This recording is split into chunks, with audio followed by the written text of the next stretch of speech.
Danielle Dutton has bid adieu to the sentence. Hello and welcome to Rapacious Reads. I'm Rebecca. Today I'm going to be talking about Margaret the First by Danielle Dutton, which is a very brief biography about Margaret of Cavendish, who lived during the Cromwellian era. That's what I'm going to call it. So a lot of people call this evocative, and the prose is very beautiful and rich and that sort of thing. I hated the writing, personally, so there's that. And I also kind of hate Margaret of Cavendish after reading this book. So that's the kind of conversation that is going to occur right now, so sorry. I didn't like the writing. So I'll read you something. There'd been a party. My second birthday. Orange ribbons twisting down from trees. So a lot of the times, Danielle will have a sentence that's literally just a list of nouns, and that's not what a sentence is. And so it feels kind of like a memory. It's just like flashes of scenes, it flits around, and I didn't really enjoy it. I didn't feel like I was being told a story, and that's why I read. I read to be told a story. And at first, when I was reading this, I thought, okay, what would make this better is if it was framed as Margaret's life flashing before her eyes as she died, because then there would be a reason for the writing being like that. But 3/4 way through the novel, there was an excerpt about Margaret's own writing, which I think explains the writing in this book. So, now Margaret learned that readers thought her plays lacked all direction. No catastrophes, no drama, just a jumble of speeches and scenes. They tire the brain, only flit from place to place. So I think Danielle is effective in capturing how readers felt about Margaret's writing. It didn't make me like it. Okay, so I didn't respect Margaret as an intellectual in this book.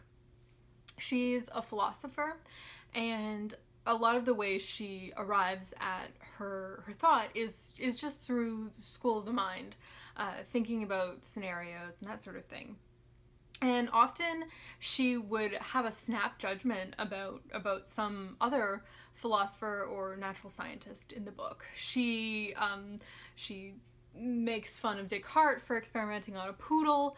She thinks an experiment where they kill a bird is stupid because all that to prove a bird needs air to breathe. She thinks it's self-evident, but it's not. And those scientific principles are very important about proving things through experimentation. And Margaret has no respect for science, which bothers the heck out of me. So one big part of that was when she was talking about Hooke using the microscope. She calls it his brittle art, and she says that it's pointless to look through the microscope at a world unknown. It's pointless to only see the outside of these things when you can see the inside through philosophy. And I really don't respect that viewpoint. I'm a scientist myself. And Hooke is revered in my own field. It's something we talk about today, about how exciting it was when the microscope was first discovered and used. And Margaret has no respect. I think also part of what bothered me about that was the fact that Margaret is very uneducated. She refuses to learn any other languages. She only speaks English, even after living in Holland for 16 years. After living in the French court, she only speaks English. And she's not educated in science and rhetoric and all these things which make these natural scientists impressive and their work impressive.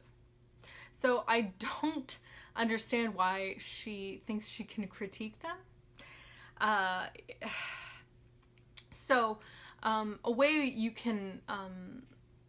way that Danielle Dutton I think loses points in this biography is with some gaps in her characterization of Margaret. So Margaret is she's aristocratic. She was born to an aristocratic family. She served Queen Henrietta in the court in France. She was a lady in waiting, and she married a man who would go on to become a duke. She was aristocratic. She believed in social hierarchy, and she writes about this in her philosophy. She talks about how things are related in a hierarchy, and how it reflects the social hierarchy.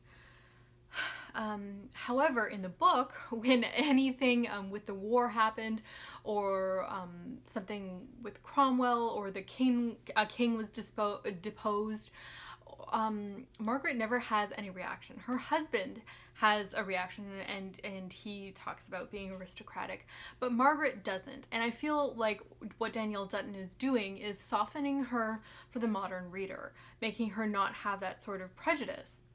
But I think it would make Margaret more compelling to see this aristocratic sort of spark in this woman who judges other people. I think it would give her a more complete character, and I might hate her more, but I think there would be more respect in that hatred.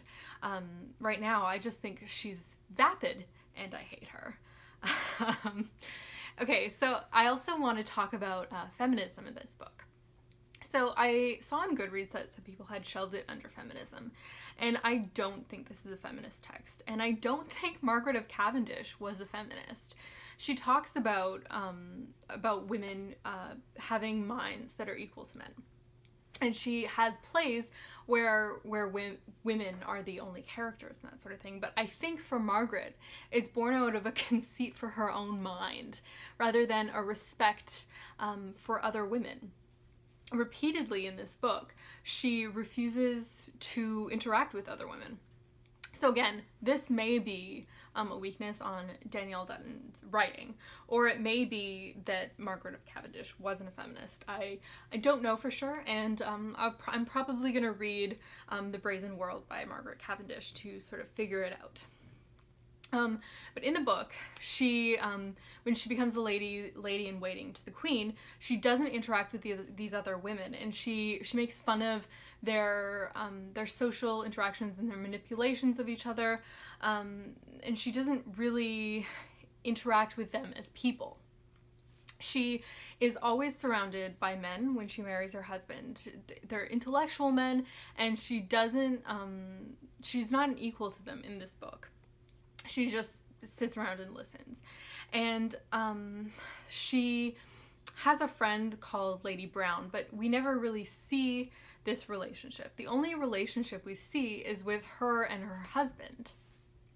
And I just wonder how Margaret came to these conclusions about women without interacting with women. Now, I'm a feminist, and some of my reflections and impressions of women as a whole were gained from working with women, and these women wouldn't consider themselves feminists. And I think it's important as a woman and as a feminist to be exposed to other women and to respect them. And I think Margaret Cavendish doesn't have respect for women.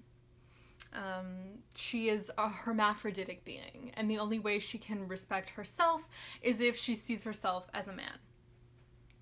So, not feminism. Okay, another thing is the materialism of Margaret of Cavendish.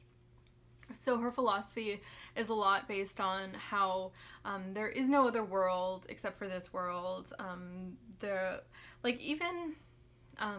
Even like the soul and God, there's none of that. There's only the now and the here. And some of her writing talks about focus on wars and battle and being in the field, and focus on what is right in front of you. Don't look into the microscope or into the stars, because those are other worlds. That's not this world. But in this book, she kind of just goes off into thought, and she just sort of like goes off imagining things. And I don't think this accurately portrays her materialist views of the world. So that is another sort of weakness on Danielle Dutton's part. I do have another quote. Okay, so I don't like Margaret of Cavendish, and I think the person I most agree with in this book is Mary Evelyn, who is criticizing Margaret, and Margaret's insulted by it. But I think I would be one of those women who sides against Margaret. So Margaret's mien surpasses the imagination of the poets. It shows what may be expected from her discourse, which is airy, empty, whimsical, and rambling as her books.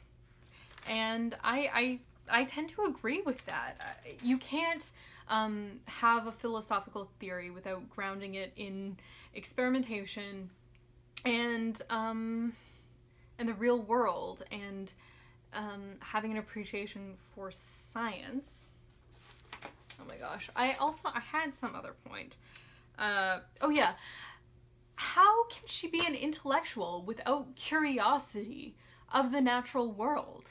Like, that's what science is. And to me, in this book, Margaret of Cavendish lacks that intellectual curiosity. And I think it could have been portrayed better. So, to close out this video, I want to leave you with the thought that just because a book is about a woman, just because a book is written by a woman, just because a book is classified as literary fiction, doesn't mean it's feminist.